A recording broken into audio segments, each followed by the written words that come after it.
નમસ્કાર, ગ્લોબલ એક્સપ્રેસમાં તમારું સ્વાગત છે. હું આપની સાથે ચેતન.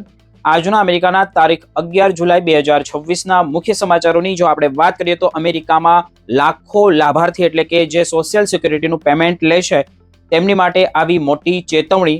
સરકારી પેમેન્ટ સિસ્ટમમાં રાતોરાત બદલાઈ ગયા છે નિયમો. એક નાની ભૂલ અને તમારા ખાતામાં આવતા ડોલર થઈ શકે છે બંધ.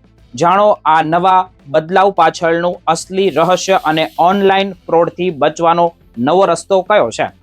આ પછીના સમાચારોની વાત કરીએ તો મેડિકલ જગતને હચમચાવી દેતો સનસનાટીપૂર્ણ ચુકાદો.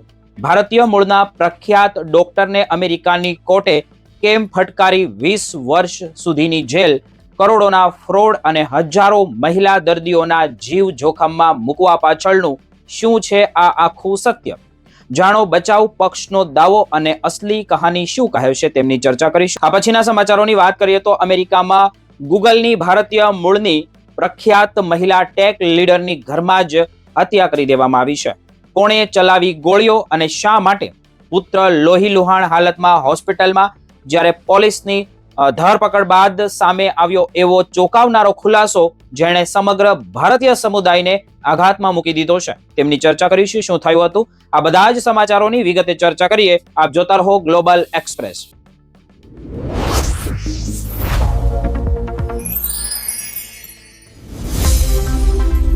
અમેરિકામાં સોશિયલ સિક્યુરિટી, SSI અને અન્ય ફેડરલ લાભો મેળવતા લાખો ભારતીયો માટે એક મહત્વપૂર્ણ અપડેટ સામે આવ્યું છે. જો તમે ડાયરેક્ટ એક્સપ્રેસ ડેબિટ કાર્ડનો ઉપયોગ કરો છો, પેપર ચેક દ્વારા પેમેન્ટ મેળવો છો અથવા તો ડાયરેક્ટ ડિપોઝિટ દ્વારા લાભ મેળવી રહ્યા છો, તો આ સમાચાર તમારા માટે ખૂબ મહત્વના છે જો તમે વૃદ્ધ છો તો. કારણ કે સરકારે પેમેન્ટ સિસ્ટમમાં કેટલાક મોટા ફેરફારો શરૂ કર્યા છે જેમની અવગણના કરવાથી તમારા લાભો મોટા પડી શકે છે અને અથવા તો અસ્થાયી રીતે અટકી પણ શકે છે. મિત્રો, સૌથી મોટો ફેરફાર ડાયરેક્ટ એક્સપ્રેસ ડેબિટ કાર્ડ પ્રોગ્રામમાં કરવામાં આવ્યો છે. અત્યાર સુધી આ પ્રોગ્રામનું સંચાલન કોમેરિકા બેંક કરતી હતી, પરંતુ હવે આ જવાબદારી ફિફ્થ થર્ડ બેંક સંભાળશે. નવા લાભાર્થીઓને શરૂઆતથી જ ફિફ્થ થર્ડ બેંકનું ડાયરેક્ટ એક્સપ્રેસ કાર્ડ આપવામાં આવશે, જ્યારે હાલના કાર્ડ ધારકો માટે સરકાર દ્વારા સત્તાવાર ટ્રાન્ઝિશન લેટર મોકલવામાં આવશે. આ પત્રનું નવું કાર્ડ ક્યારે મળશે, તેમને કેવી રીતે એક્ટિવેટ કરવું અને જૂના કાર્ડનું બેલેન્સ કેવી રીતે ટ્રાન્સફર થશે તેની સંપૂર્ણ માહિતી આપવામાં આવશે. અહીં એક ખાસ વાત તો યાદ રાખવાની જરૂર છે દરેક ગુજરાતીએ જે વૃદ્ધ અમેરિકામાં છે તેમને.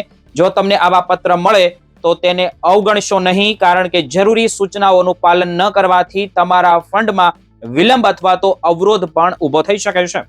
જો કે સાથે જ સાવચેત રહેવું પણ એટલું જ જરૂરી છે.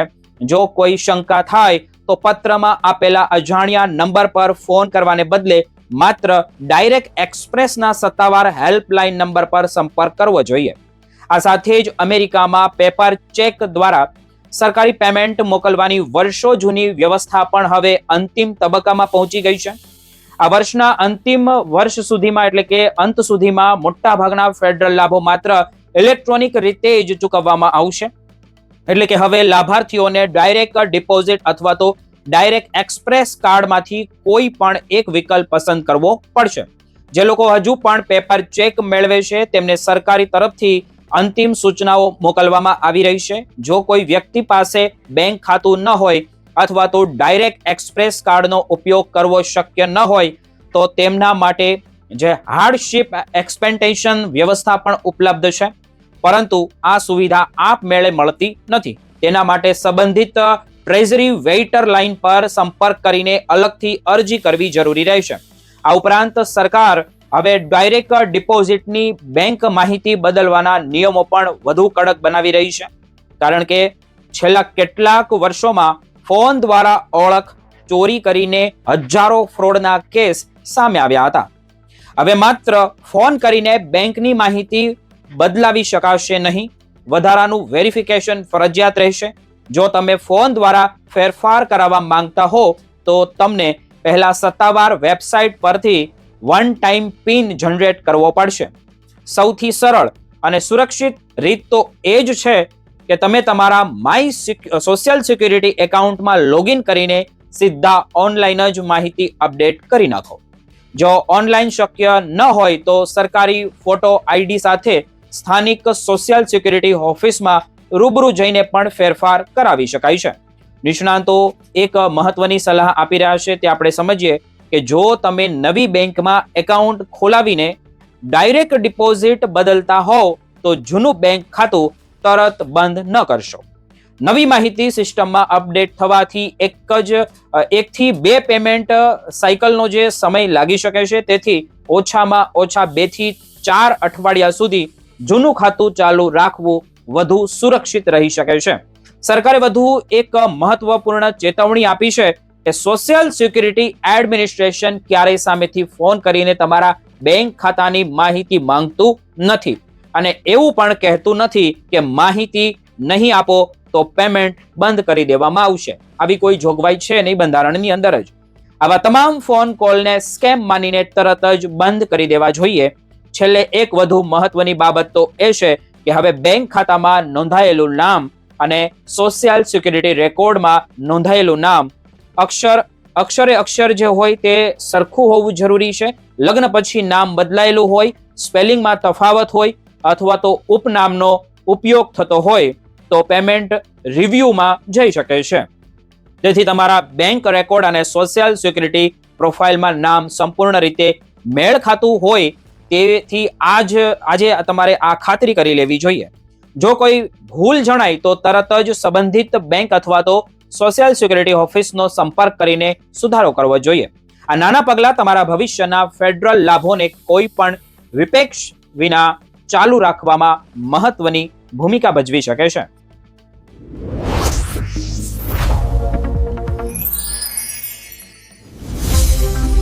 અમેરિકામાં ભારતીય મૂળના એક જાણીતા ડોક્ટરને લઈને એક એવો ચુકાદો સામે આવ્યો છે જેમણે સમગ્ર મેડિકલ જગતને અમેરિકાની અંદર હચમચાવી દીધું છે. દર્દીઓના વિશ્વાસ સાથે થયેલી ગંભીર ગેરરીતિના આરોપમાં અમેરિકાની કોર્ટ દ્વારા ભારતીય મૂળના ગાયનેકોલોજિસ્ટ ડોક્ટર સંજીવ કુમારને 20 વર્ષની જેલની સજા ફટકારવામાં આવી છે. આ કેસ હવે માત્ર મેડિકલ માલ પ્રેક્ટિસ સુધી મર્યાદિત રહ્યો નથી, પરંતુ તેને અમેરિકાના સૌથી ગંભીર હેલ્થ કેર ફ્રોડ કેસમાંથી એક તરીકે પણ જોવામાં આવી રહ્યો છે. ડોક્ટર સંજીવ કુમાર ટેનેસી સ્થિત પ્લોપર એવન્યુ ક્લિનિકમાં પ્રેક્ટિસ કરતા હતા અને તેઓએ મેયો ક્લિનિક જેવી પ્રતિષ્ઠિત સંસ્થામાંથી તાલીમ પણ મેળવી હતી. પરંતુ કોર્ટમાં રજૂ થયેલા પુરાવાઓ અનુસાર સપ્ટેમ્બર 2019 થી એપ્રિલ 2024 દરમિયાન તેમણે આશરે 15,000 જેટલી હિસ્ટ્રોસ્કોપિક વિથ બાયોપ્સી પ્રક્રિયાઓ દરમિયાન એવા મેડિકલ સાધનોનો ઉપયોગ કર્યો હતો જે FDA નિયમો મુજબ માત્ર એક જ વખત ઉપયોગ માટે મંજૂર હતા. આરોપ એવો છે કે આ સાધનોનો તેમણે અનેક અલગ અલગ મહિલા દર્દીઓ પર વારંવાર ઉપયોગ કર્યો. માત્ર એટલું જ નહીં, તે સાધનો ફરીથી ઉપયોગ કરી શકાય એવા હતા.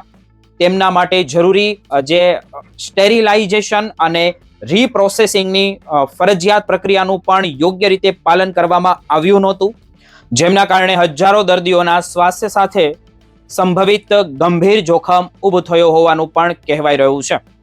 આ વર્ષે જાન્યુઆરીમાં જ્યુરીએ ડોક્ટર કુમારને કુલ 40 ગંભીર ગુનાઓમાં દોષિત ઠહેરાવ્યા હતા, જેમાં મેડિકલ સાધનોમાં ભેળસેળના 18 ગુનાઓ અને ખોટા બોન્ડિંગના 16 ગુનાઓ અને હેલ્થ કેર ફ્રોડના 6 ગુનાઓનો પણ સમાવેશ આમાં થઈ રહ્યો છે. આ તમામ આરોપોને ધ્યાનમાં રાખીને હવે કોર્ટ તેમને 20 વર્ષની જેલની સજા ફટકારી છે. તપાસ દરમિયાન વધુ એક ચોંકાવનારી વાત સામે એ આવી હતી કે સરકારી પક્ષના જણાવ્યા અનુસાર ડોક્ટર કુમાર સપ્ટેમ્બર 2019 થી એપ્રિલ 2024 વચ્ચે આ મેડિકલ પ્રક્રિયા માટે $41 મિલિયન થી વધુનું બિલ તૈયાર કર્યું હતું. તેમાંથી માત્ર મેડિકેર અને મેડિકેડ જેવી સરકારી આરોગ્ય યોજનાઓ પાસેથી જ લગભગ $4.8 મિલિયન ની રકમ મેળવવામાં આવી હતી. આ ઉપરાંત પ્રાઇવેટ ઇન્સ્યોરન્સ કંપનીઓ પાસેથી મળેલી ચૂકવણી અલગ હોવાનું પણ તપાસમાં જાણવા મળ્યું હતું. યુએસ એટર્ની ડી માઇકલ જે કોર્ટમાં ચુકાદો બાદ કહ્યું કે ડોક્ટર સંજીવ કુમારે પોતાના તબીબી લાયસન્સ અને દર્દીઓના વિશ્વાસનો દુરુપયોગ કર્યો હતો.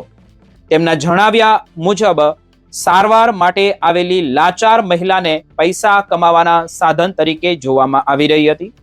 તેમણે કહ્યું કે કેસમાં દર્દીઓને થયેલી શારીરિક અને માનસિક નુકસાનની ભરપાઈ કોઈ સજા કરી શકે તેમ નથી, પરંતુ 20 વર્ષની જેલની સજા અન્ય તમામ માટે એક કડક સંદેશ અને ચેતવણી સમાન ગણી શકાય અમેરિકાની અંદર. બીજી તરફ જે ટ્રાયલ દરમિયાન ડોક્ટર સંજીવ કુમારે તમામ આરોપોનો ઇનકાર કર્યો હતો. તેમનો દાવો હતો કે તેઓ દરેક સાધનોને યોગ્ય રીતે જંતુ મુક્ત કરતા હતા અને દર્દીઓની સુરક્ષાને લઈને બેદરકારી દાખવવામાં આવી નહોતી. તેમના વકીલે દલીલ કરી હતી કે સરકારને તેમની જે ક્લિનિંગ પદ્ધતિ સ્વીકાર્ય નહોતી, પરંતુ તેઓ જે હાઈ લેવલ ડિસીઝ ફંક્શન પ્રક્રિયા અપનાવતા હતા તે CDC માર્ગદર્શનના સાથે સુસંગત હોવાનું અને ઘણા અન્ય ડોક્ટરો પણ સમાન પદ્ધતિ અપનાવતા હોવાનું બચાવ પક્ષે જણાવ્યું હતું. આ કેસ હવે અમેરિકાના હેલ્થ કેર સિસ્ટમમાં દર્દીઓની સુરક્ષા, મેડિકલ એથિક્સ અને ફેડરલ ફ્રોડ કાયદાના અલગ અંગે મહત્વપૂર્ણ ઉદાહરણ બની ગયું છે. સાથે જ તે તમામ તબીબો અને આરોગ્ય સંસ્થાઓ માટે પણ એક સ્પષ્ટ સંદેશ આપે છે કે દર્દીઓની સલામતી સાથે કોઈ પણ પ્રકારનું સમાધાન કે આર્થિક લાભ માટે નિયમોનું ઉલ્લંઘન કરવામાં આવશે તો તેના ગંભીર કાનૂની પરિણામો ભોગવવા જ પડી શકશે.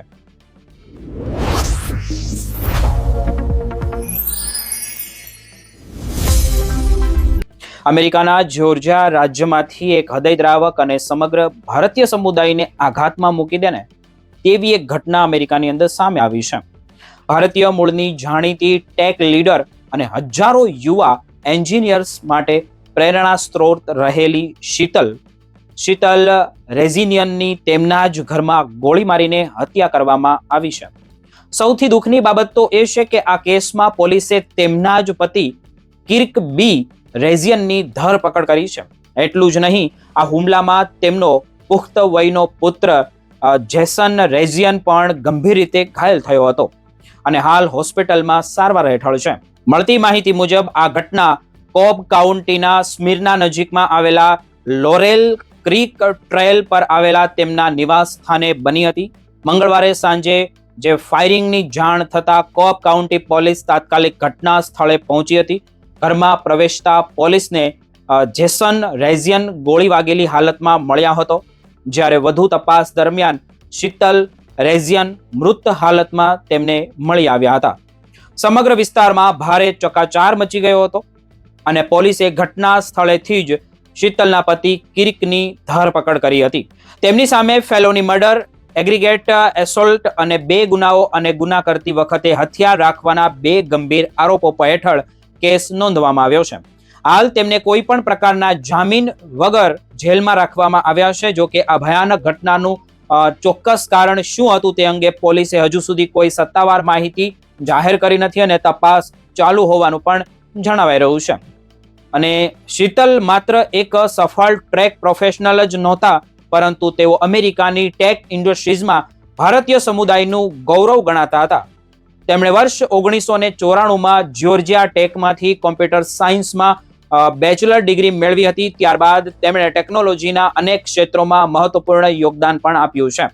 તાજેતરમાં તેઓ ગૂગલમાં એન્જિનિયરિંગ લીડર તરીકે કામગીરી સંભાળી રહ્યા હતા.